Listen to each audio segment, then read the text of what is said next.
18h30 sur Al-Oula, ravi de vous retrouver pour cette nouvelle édition. Voici le sommaire. À la une de ce journal, Tata en proie à de dramatiques intempéries. De violentes inondations balaient la ville, emportant des vies. Des coupures de la circulation ont été enregistrées au niveau de plusieurs tronçons routiers. Au moment où rescapés et autres blessés bénéficient des soins médicaux nécessaires au niveau de l'hôpital provincial. Les récentes précipitations n'ont pas tardé à revigorer les nappes phréatiques et autres retenues d'eau à travers les provinces du sud-est. Exemple depuis Rachidia où le barrage Hassan Dakhil a vu ses réserves hydriques grimper.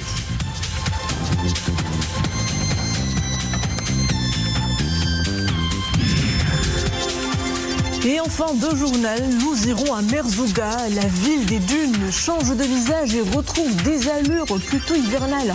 Arrosée par les dernières pluies, la ville séduit des visiteurs en quête de dépaysement. Bonsoir, avant de développer ces titres, j'ai avec moi notre consultant, le professeur de droit et politologue Moustapha Shimi pour le décryptage dominical de l'actualité. Tata noyée sous des pluies diluviennes, quoique très attendu. Cet épisode pluvieux a malheureusement occasionné son lot de dégâts humains et matériels. Plusieurs personnes ont perdu la vie, un bilan qui risque de s'alourdir au moment où les secours s'activent à la recherche de rescapés. Plusieurs dizaines parmi eux ont été admis à l'hôpital provincial où ils reçoivent les soins nécessaires. Zakaria Mokrimbila. À Tata, les crues dévastatrices ont emporté tout sur leur chemin. En quelques heures, 127 mm de pluie ont transformé les routes en des rivières torrentielles.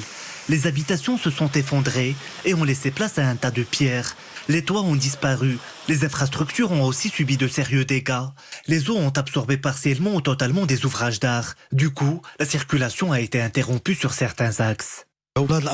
Ces pluies torrentielles sont inédites dans la province. Ouattata a connu un débit record de 2300 mètres cubes par seconde. Oued-Foumzgit 1900 mètres par seconde. C'est ce qui a causé autant de dégâts matériels. Les équipes de secours ont réussi à transférer beaucoup de victimes des inondations à l'hôpital provincial de Tata. Les blessés ont été aussitôt pris en charge pour recevoir les soins nécessaires. Au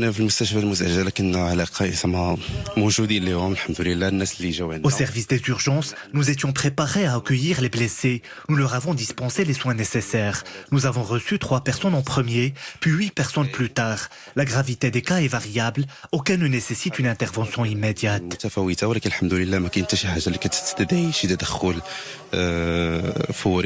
Les équipes de secours poursuivent leurs efforts pour retrouver les personnes portées disparues. Les autorités locales s'activent pour rétablir la circulation sur les réseaux routiers au niveau de la province.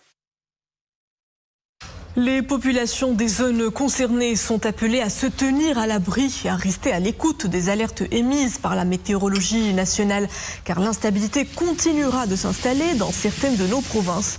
Prudence ce soir, averses orageuses Balayron, El Haouz, Azelal, Zagora, Ouarzazate et Aousserd. Ces précipitations seront de l'ordre de 20 à 40 mm et seront accompagnées de grêles et de rafales de vent. 30 mm, c'est le volume de pluie tombé ce week-end à Rachidia. D'abondantes précipitations qui ont entraîné une montée significative des eaux au niveau des retenues d'eau. La province, notamment le barrage Hassan Dakhil qui affiche une belle hauteur de réserve. La terre y est gorgée de vie, espoir d'un renouveau agricole. Abdelhamid Jebran, Mohamed Rachid et Zakaria Mokrimbila. C'est un décor inhabituel dans la province des Rachidia. Des eaux abondantes au niveau des retenues des barrages. Pour la première fois depuis des années, le barrage Hassan Dakhil affiche 46% de ses réserves, soit plus de 20% par rapport à l'année précédente. Une montée significative des retenues d'eau due aux dernières précipitations dans la province. Les pluies enregistrées durant les 3 dernières semaines ont un effet très positif. Les apports hydriques au niveau des grands barrages ont totalisé plus de 120 millions de mètres cubes, surtout au niveau du barrage Hassan Dakhil et Qaddousa dans la province des Rachidia. En dépit de certains dégâts enregistrés suite aux précipitations au niveau des palmiers dattiers, les bienfaits des pluies sont bien perceptibles. Au niveau de la région de Darhat Safilelt, ces ressources hydriques contribueront à fournir de l'eau potable dans les villes et les campagnes et à dynamiser les oasis. Cette année s'annonce bien. Avec les précipitations, le débit des rivières a augmenté. Cela aura un impact positif sur l'agriculture. La verdure recouvre les surfaces agricoles et les palmiers dattiers. Ouedgris et Ouedzi se sont remplis en eau. En plus des pluies, ce sont des facteurs positifs. Ce week-end aussi, la province des Rachidie a reçu 30 mm de pluie. Pour les agriculteurs, ces importantes précipitations redonnent espoir d'un renouveau agricole. Faisons à présent le tour de l'actualité marquante de la semaine avec notre consultant, le professeur de droit et politologue Moustapha Sahimi. Bonsoir. Bonsoir. Tout d'abord, la tenue à Johannesburg, en Afrique du Sud, de la conférence annuelle des présidents des parlements africains. Le Parlement marocain y est représenté. La question de l'éducation est placée au centre du débat en tant qu'indispensable au développement et levier essentiel de la démocratie. C'est ce qu'a réitéré le président de la Chambre des représentants, Rachid Talbi El Alami. Une réforme éducative en Afrique serait fondamentale pour atteindre le développement escompté à l'échelle du continent. Oui, évidemment, c'est un gros problème posé au continent. Je voudrais observer d'abord que Maroc est représenté à cette conférence annuelle des parlements de l'Union africaine. Vous l'avez dit, je le redis. Et c'est le président de la Chambre des représentants, Rachid Talbi El Alami, qui a donc représenté le Royaume et le Parlement marocain. À noter aussi qu'il a été reçu par la présidente du Parlement sud-africain, ce qui ne manque pas d'intérêt. Ensuite, le président de la Chambre des représentants a fait un discours intéressant qui a suscité de l'écho, puisque le Maroc est porteur d'un certain nombre de réformes internes. La réforme de l'éducation qui est en cours avec la vision, vous le savez, jusqu'à 2030 et au-delà. Mais le Maroc aussi a un certain nombre de propositions intéressantes, la réforme des systèmes éducatifs en Afrique. Pourquoi ? Quelle est la situation ? Il y a eu des progrès dans le continent, il faut le dire. Le tableau n'est pas noir, il est gris clair même. Avec des progrès entre 2000 et 2022, par exemple, j'ai quelques chiffres. Le taux de scolarisation dans le primaire est passé de 52% à 69%, ça fait 17% de progression. Dans le primaire, il est passé de 35 à 50% pour ce qui est du premier cycle du secondaire et de 23 à 33% dans le secondaire supérieur, dans le deuxième secondaire. Le problème est là. D'ici 2030, toutes les prévisions attestent qu'il y a 230 millions d'emplois qui vont être créés. Et il faut donc compter sur quoi pour voir ces emplois-là? Il faut compter sur donc, le numérique. Ça pose le problème de l'employabilité. On forme des gens, mais il faut qu'ils s'y trouvent des possibilités d'emploi. Ça pose également un problème de créativité. Et puis, le président de la Chambre des représentants a insisté sur la nécessité d'approches innovantes pour ce qui est du financement. Il y a un déficit de financement. Une approche également inclusive, sur la base de quoi? De l'apprentissage et de l'équité. Et puis la nécessité aussi, a-t-il souligné, d'investir dans les enseignants. Et donc, voilà les propositions du Maroc à cette conférence. Et l'actualité nationale de cette semaine est également marquée par ce nouveau coup de filet antiterroriste du Bureau central d'investigation judiciaire. 3 partisans de Daesh soupçonnés de préparer des projets terroristes ont été interpellés au niveau de 3 villes différentes. Que dit cette nouvelle arrestation sur l'approche préventive et proactive marocaine qui permet de déjouer avec célérité ces projets terroristes? C'est la traduction, une fois de plus, de l'efficacité de la stratégie de lutte antiterroriste menée par le Royaume. Ça, c'est une stratégie qui a été mise au point au lendemain des attentats de Casablanca, le 16 mai 2003. Il y a eu donc un effort de réorganisation, de restructuration de l'appareil sécuritaire. Il y a eu en 2015 la création du BCIJ. Il y a eu également le rattachement de la DGSN et de la DGST, donc avec un responsable unique. Et le problème posé au Maroc, c'est le renforcement des capacités techniques et d'enquête, notamment donc pour ce qui est de l'identification du financement des cellules terroristes. Il y a également une approche en matière de renseignement, sans oublier évidemment la cybersécurité. Je vous signale que le Maroc est membre d'un certain nombre d'instances internationales de premier plan. Il est membre, par exemple, du GAFI, Groupe d'action financière pour le Proche-Orient et l'Afrique. Également, voici 2 ans et quelques mois, on s'en souvient, avait été organisée à Marrakech en mai 2022 la conférence mondiale sur la lutte contre le terrorisme. C'était une coalition mondiale et le Maroc était coprésident de ce rendez-vous. Le Maroc est également membre de l'Africa Group. Et il est actif aussi au sein d'une autre instance, le Forum mondial de lutte contre l'antiterroriste. Pour résumer, le Maroc a une stratégie, il a une politique, c'est une stratégie multidimensionnelle qui n'est pas limitée aux seuls aspects sécuritaires. Il y a la prise en compte évidemment des conditions économiques et sociales, développement. Il y a également la formation, c'est extrêmement important, la formation des ressources humaines, et avec, je vais donner un exemple, il y a plus de 50 000 imams et des milliers de morshidettes qui ont été formés par l'Institut Mohamed VI des Ulama, sans oublier une politique de réinsertion notamment au niveau des établissements pénitentiaires. Le programme s'appelle Réconciliation, Moussalaha. Au total, une action efficace qui a permis de démanteler plus d'une centaine de cellules terroristes, l'interpellation et l'arrestation de plus de 1500 éléments, donc terroristes liés à Daesh ou autres, etc.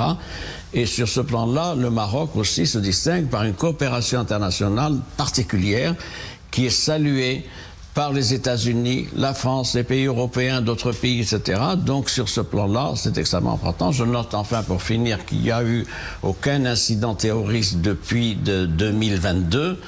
Et que sur ce plan-là, c'est extrêmement important. Ça prouve le travail de veille, de vigilance, de réaction, d'évaluation, etc. Enfin, un dernier élément qu'on n'évoque pas souvent, c'est le soutien et la vigilance des citoyens. Et ça, c'est extrêmement important à relever.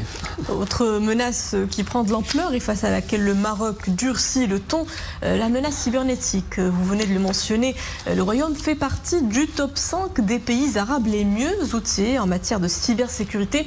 C'est ce que nous fait savoir un nouvel indice de l'Union internationale des télécommunications. Que dit ce classement sur les efforts du Maroc en matière de cybersécurité? Des efforts, oui, puisqu'il a amélioré son score depuis simplement 3 ans, depuis 2020, 3 ans. Il est dans le groupe de tête des pays qui sont engagés dans la lutte contre la cybersécurité et la criminalisation de la cybersécurité. C'est un rapport qui a été fait par qui? Il a été fait par l'Union internationale des télécommunications, qui fait un rapport annuel. Sur la base de quoi? Sur la base d'un certain nombre d'indicateurs. Il y en a 83 exactement. Donc c'est un travail extrêmement pointu et affiné. Et il couvre 5 domaines en particulier. Il couvre le domaine juridique, le domaine technique, le domaine organisationnel, le renforcement des capacités et la coopération. Alors, le Maroc se distingue aussi par les progrès faits pour ce qui est de la protection des données personnelles. Il y a également l'institution de l'identité numérique. Il y a une stratégie nationale numérique qui a été définie pour 2030. Et puis, il y a le travail particulier des institutions spécialisées. Je pense à la DSSI, qui est une institution spécialisée dans ce domaine, dédiée en matière de veille, de détection, de réaction contre les attaques, à tel point que le Maroc est cité dans le groupe de tête que vous avez évoqué comme rôle modèle, et on ne peut que s'en féliciter. Je vous remercie, professeur Moustapha Salmi, pour tous ces éclairages. À présent, cette mise en échec d'une tentative de trafic international de drogue. Hier soir, l'opération a permis la saisie de 8 tonnes et 112 kg de Shira. via le port de Safi.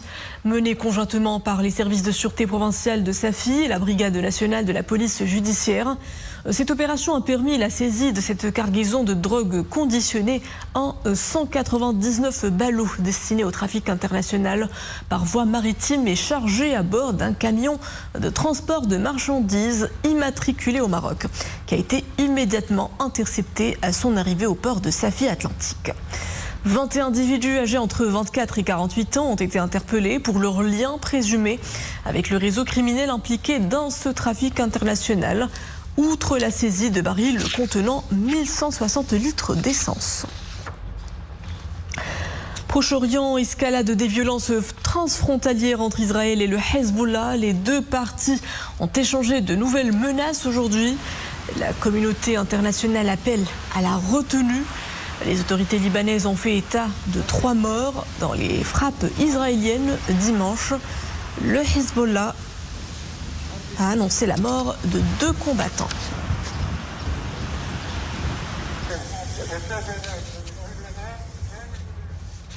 En France, le secrétaire général de l'Élysée a annoncé hier soir la composition du nouveau gouvernement français conduit par le Premier ministre Michel Barnier. Le nouveau gouvernement Barnier penche fortement à droite. Il comprend 19 ministres, 15 ministres délégués et 5 secrétaires d'État, dont 2 franco-marocains, outre Rachida Dati, reconduite au ministère de la Culture et du Patrimoine. Le nouveau gouvernement de Michel Barnier comprend un autre franco-marocain. Il s'agit de Esman Nasrou, nommé secrétaire d'État chargé de la citoyenneté et de la lutte contre les discriminations auprès du ministre de l'Intérieur.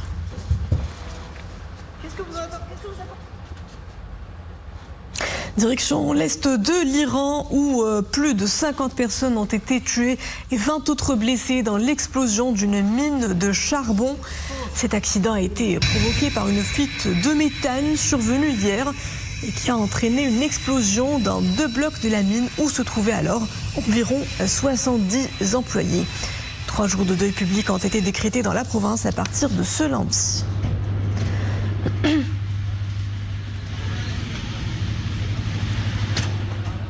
Fusillade dans l'est des États-Unis, dans le sud des États-Unis, en Alabama, au moins 4 personnes sont mortes et des dizaines de blessés touchés par des tirs par arme à feu.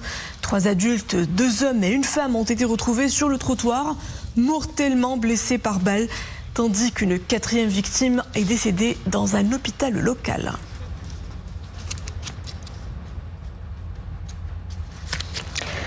Un mot de sport à présent. L'équipe nationale de futsal termine la phase de poule du mondial à la 2e place du groupe E. Les hommes de Hicham Dgig se sont inclinés sans démériter face au Portugal, 4-1. Les nationaux termineront ainsi l'aventure en 8e de finale de la compétition à la faveur de leurs 2 victoires lors des premiers matchs face au Tadjikistan et au Panama. Les 8e de finale, ce sera jeudi prochain face à l'Iran.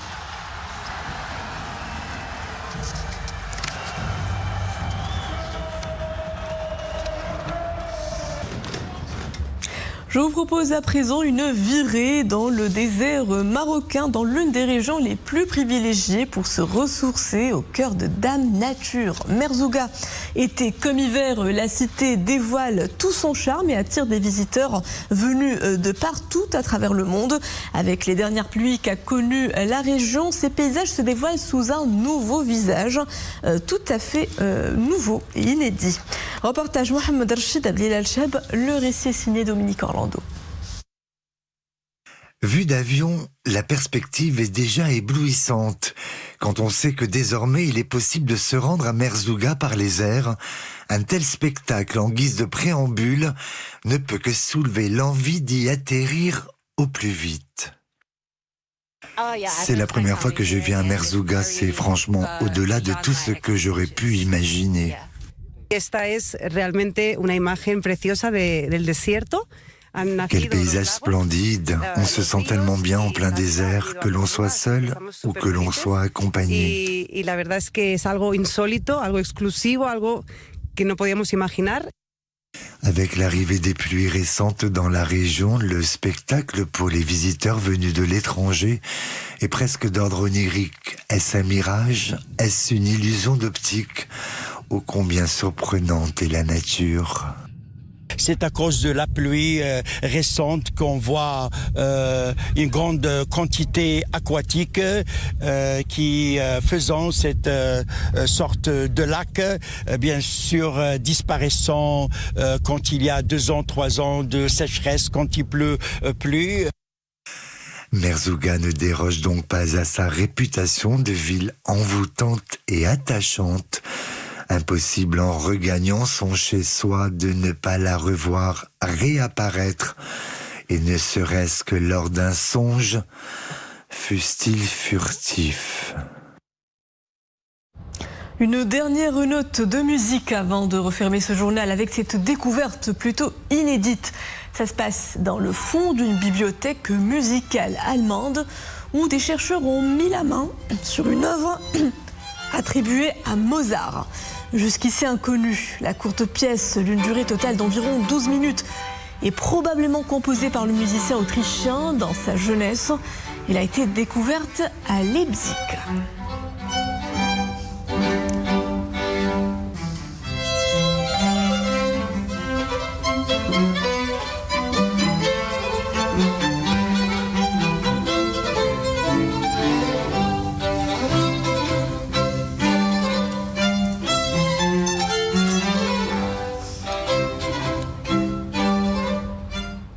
Et voilà, c'était la note de fin de cette édition. Merci à vous de l'avoir suivi. Le retour de l'information est à 21h. Excellente suite des programmes à tous sur Al Oula.